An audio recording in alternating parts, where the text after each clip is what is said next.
বিসমিল্লাহির রহমানির রহিম। সম্মানিত দেশবাসী, বিএনপির চেয়ারম্যান জনাব তারেক রহমান কর্তৃক ঘোষিত রাষ্ট্র কাঠামো মেরামতে ৩১ দফা নিয়ে যেই ধারাবাহিক আলোচনা করে যাচ্ছি তার তৃতীয় পর্ব আজকে। তৃতীয় পর্বে থাকছে সপ্তম দফা, অষ্টম দফা ও নবম দফা নিয়ে আলোচনা।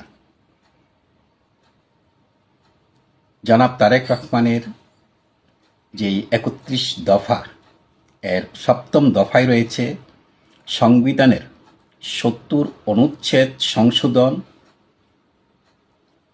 বর্তমান যে সংবিধান রয়েছে তার যে ৭০ অনুচ্ছেদ রয়েছে তাকে সংশোধন করা হবে।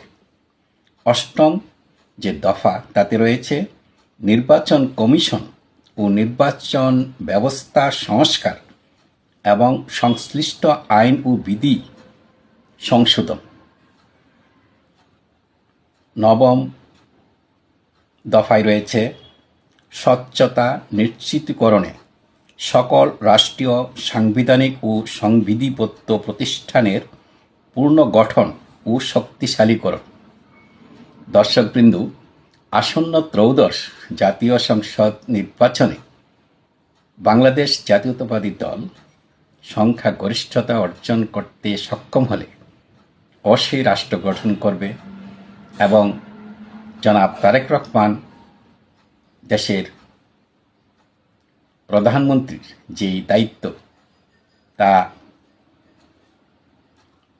পাবেন আশা করছি, এবং তিনি এই যেই ৩১ দফা কর্মসূচি ঘোষণা করেছেন তা একে একে বাস্তবায়ন করবেন। এটা জাতির কাছে তার প্রতিশ্রুতি। দর্শকবৃন্দ, তৃতীয় পর্বের আলোচনা এখানে শেষ করছি।